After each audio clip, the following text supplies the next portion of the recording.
please welcome on stage our esteemed guest of honor, His Excellency Dr. Lobsang Sangay. His Excellency, the President of Central Tibetan Administration, Dr. Lobsang Sangay, is an expert on international human rights law, democratic constitutionalism and conflict resolution. He's spoken at numerous seminars around the world. In 2011, he was elected to the post of Sikyong, the democratically elected leader of the Tibetan people and political successor to His Holiness the Dalai Lama of Tibet, in an unprecedented and competitive democratic election in the Tibetan diaspora. On August the 8th, 2011, during the swearing-in ceremony of Sikyong, formerly Kalon Tripa, His Holiness the Dalai Lama said, and I quote, "When I was young, an elderly regent, Takdrak Rinpoche, handed over Sikyong political leadership to me. And today, I'm handing over Sikyong to young Lobsang Sangay. In doing this, I have fulfilled my long-cherished goal." Dr. Sangay was re-elected as the Sikyong in 2016, termed as president from 2017 onwards for the second consecutive term. And the swearing-in ceremony, graced by His Holiness the Dalai Lama, he unveiled the 55 vision, shaping Tibet's political future. Dr. Sangay continues to travel extensively around the world for speaking engagement and leads high-level diplomatic engagements and political advocacy of Tibet, thus keeping Tibet not only on the radar, but also atop of the global political discourse and agenda, an extremely important one. I now ask Dr. Sangay to grace us with his lecture. Sir, we are most honoured and privileged by your presence with us tonight. Thank you very much. It's a great honor to be here. When Ranjit invited me, actually, he proposed that I come to Assam and Guwahati and come to see rhinoceros and elephants and all that, and the nature walk. I thought it would be a good idea for me to bring my daughter along, but I didn't know that I'll be assigned a major task of speaking in honor of his late father. So first of all, I think I would like to acknowledge all the activists who got the award. I think it's admirable that you all are in the field doing the work. Rather, you walk the talk, and I just do the talking normally. So salute to all the activists, and then great to hear all of them, acknowledging and appreciating Balipara Foundation for the award. But rather, I would like to, acknowledge further and highlight the people behind the Balipara Foundation. That's Ranjit and Mrs. Ranjit. Please give them big hands. And then we have 85 years older and honor her late husband. Please give her. It's a bit late for her also, but she's here to support and solidarity with all of us. And then I would like to acknowledge Dilip and the staff of the Balipara Foundation and all the volunteers for making this event a success. As you can see, I'm not an expert on time, Tasman time, so that I become more a cheerleader than and a speaker that is expected this evening, because I've been hearing from all of you. I was very, very impressed about when you talk about botany and flowers and about zoo and animals, things like that. I don't have much knowledge, but I learned a great deal, but definitely appreciate a lot. Now, I think the host is very short, because there's nothing left to say. Said, and being the last speaker, the advantage is that you can make your speech short, and then we all can go for a dinner, which I'm sure you all were tempted to go after this event. Now, if you look at globally, because I come from law background, a bit of a political background, there is decline of internationalism and decline of liberalism, which we saw the rise of internationalism and liberalism in late 80s and 90s. And on those two, rise of internationalism and liberalism, we rode the wave for human rights, for democracy, for environmental matters. But now there's a challenge to internationalism. there is rise of nationalism that you can see from America to Europe to Asia. And then there is rise of extremism, also because you can see IS and Boko Haram and the militant Buddhists in Burma. You can clearly see in a violent form of extremism. Now in this context, we are entering a new world, a very challenging, complex, and conflict-oriented world. Now, many experts also say the 21st century will be the century of Asia, which we all welcome because there will be economic growth in Asia and Asia will dominate the 21st century. But at the same time, there is armed race going on, and if you, I'm sure from some accounts, the largest number of arms are bought in Asia. So with Asia dominating the world, arms race is also dominating Asia, and countries are preparing for war. And what are the likely scenarios? What might be the cause for this kind of conflict in this part of the world and globally? Hence, I've been hearing that World Bank said the Earth can sustain 7 billion people. Unfortunately, this year, we will be reaching 8 billion people, which means we have 1 billion people more than the Earth can sustain. Now, for 1 billion people extra, you don't have forests or the land or the water. Many experts also say that wars were fought over land during the colonial era. Nowadays, wars are fought over oil and petrol. That's why there is crisis in Venezuela, there is crisis in Nigeria, there is crisis in Iraq, because these countries are rich in oil. Soon there will be war over water because of the shortage of water. In that sense, even though the conference is about state Himalaya, but the whole of Himalaya is very, very important for the whole world. In fact, the whole of Himalaya is as fragile and as important as the rainforest of Latin America. But not much recognition is given. And hence, to have this Balipara Foundation and the Naturenomics Forum to discuss about the preservation of elephant and the tiger and all the animals and botany and local community and villages and rural future are very, very important. Hence, preservation and conservation of Himalaya is very, very important. Now, as a Tibetan, I must say, on top of Himalaya sits Tibet. Now, many experts say Tibet is the third pole, because after Antarctica and Arctic, Tibet has the third highest reserve of ice. The difference is that in Antarctica and Arctic, when they melt, it goes to ocean. But when the ice of Tibet melts, it forms rivers. And 10 major rivers of Asia flow from Tibet. Indus River, the cradle of Chinese civilization. India is called India after Indus River, but it starts from Tibet.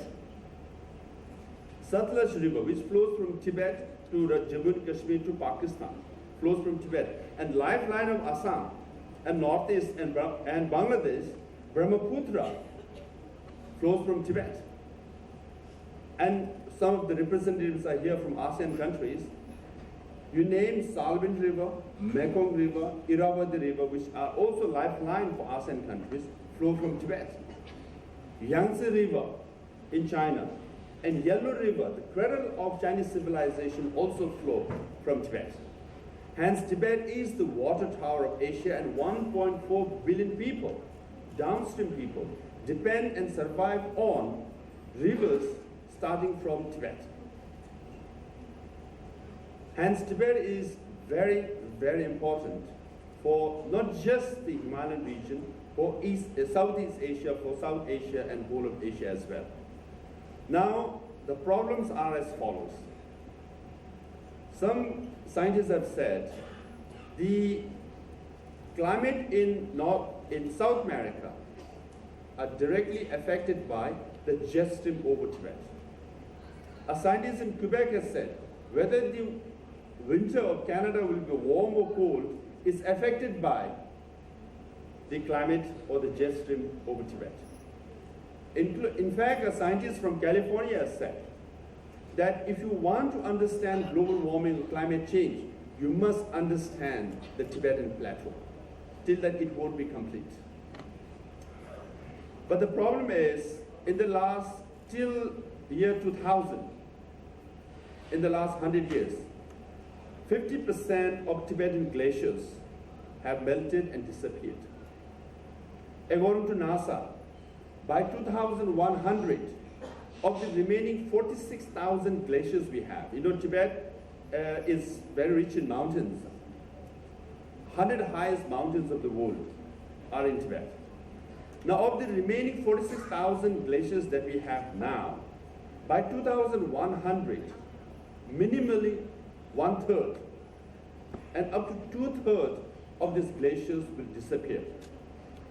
If 2/3 of glaciers disappear, what will happen to 1.4 billion people who are dependent on fresh water flowing from Tibet? Hence, there is a crisis in the making. It's looming large. So that way, it's very important we talk about preservation and conservation of flora and fauna of the Himalayan belt, but it's equally important, how do we handle the water tower of Asia, that's Tibet? Because there's been a recent news that Chinese government is planning to divert Brahmaputra River all the way to Xinjiang. If that happens, what will happen to the lifeline of Northeast Assam and Bangladesh? Hence, there is a crisis in making. Now, what's happening is that not just the rivers being diverted, not just glaciers being melted, partly because of the global warming, partly because of the urbanization of Tibet, industrialization of Tibet, deforestation that is taking place in Tibet. Because if there is 1 degree of temperature rise in the rest of the world, it's 2 degrees on the Tibetan plateau because it's so fragile and so delicate. I'm saying all these things not because I'm a Tibetan. I'm rather reiterating what the Chinese environmentalists and scientists have been saying. Given the fragile nature of Tibetan plateau, we all have to preserve and conserve it in the form of Third Pole National Park. This is the proposal offered by Chinese environmentalist and scientists. And Chinese government ought to listen to Chinese environmental scientists, not to me. Because Tibet is vital for rest of the world. Now, because of the industrialization, because of deforestation, because of urbanization of Tibet, the temperature in Tibet is rising very fast, and not just the 46,000 glaciers are melting rapidly, which might disappear 1/3 to 2/3 by 2100, then there will be a major crisis in the whole world. The problem is also China has 19% of the world population, but only 12% of fresh water, which means 7%, remaining 7% of 400 million Chinese are already facing water crisis. And the situation in Bangladesh or ASEAN or India is worse than China. Now, what will happen if water scarcity happens? That's one crisis. Now, with the rise of temperature globally and on the Tibetan plateau, not only glaciers are melting fast, but also what it's doing is it's melting or defrosting the permafrost. Permafrost, we all might know in a simple form, which means the soil freezes. It's so-called it freezes, right? But what it does is it holds the carbon dioxide underneath that soil and methane underneath that soil. Now, Tibetan plateau, half of Tibetan plateau, up to 1.6 million square kilometers of land is permafrost. And underneath it, there are 12,000 million tons of carbon dioxide. An equal number, around 12,000 million tons of methane. Now imagine with the global warming and urbanization, industrialization of Tibet, permafrost melts, which is as deep as 1 meter to 30 meters. 1 meter can melt very fast. Once it opens up, it will release all the carbon dioxide. And methane is 2 or 3 times more stronger than carbon dioxide. If all this is released in the air of the earth, you can clearly see a danger. Increasing the global warming, affecting ozone layer, and polluting, rather, the whole planet, especially Asia. So in that sense, Tibet is vital, that we ought to preserve and protect and conserve Tibetan plateau. So I just want to say two points. And then, but traditionally, Tibetans as Buddhists, we have managed and maintained the Tibetan plateau and shared our water resources with all our neighboring countries. Nowadays, we drink water in bottles, right? We have to buy. So had Tibetans been selling our water for centuries, I think we would have been the richest country in the whole world. But part of this practice of sharing water comes from our Buddhist tradition or Buddhist values. As we all know, Buddha was an environmentalist in the sense that he was born under a tree. He attained enlightenment under a tree. He gave his first teaching to 7 followers under a tree. So there's a symbolism behind it. And as a Buddha, when he taught about the human being, he taught also about interdependence.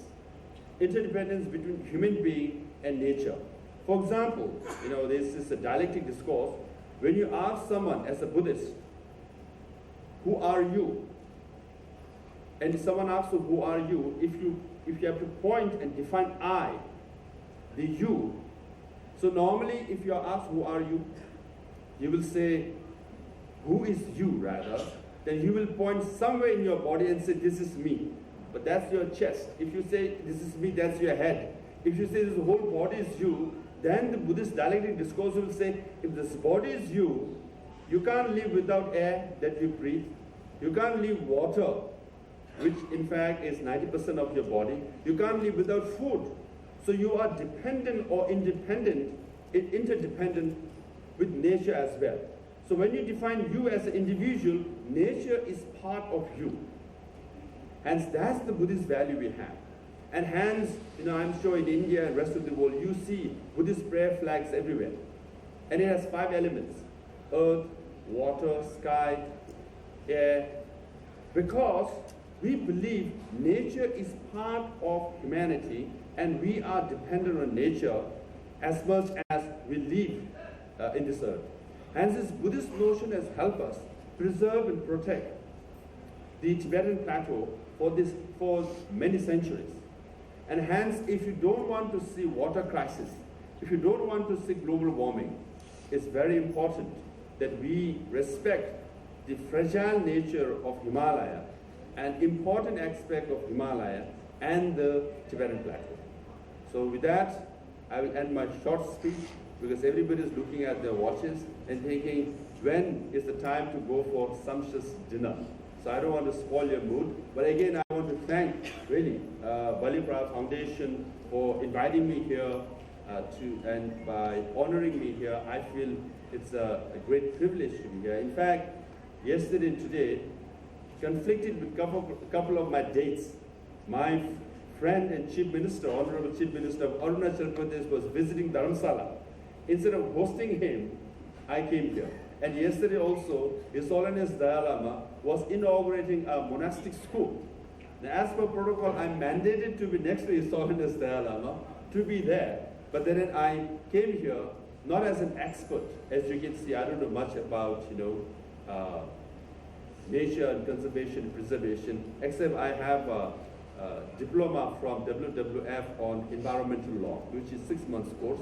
I don't know much about, but I came here to admire all the activists who got awards and all those activists in the field, and I've come here to cheer all of you and continue your good work, particularly the Balipara Foundation. Thank you very much.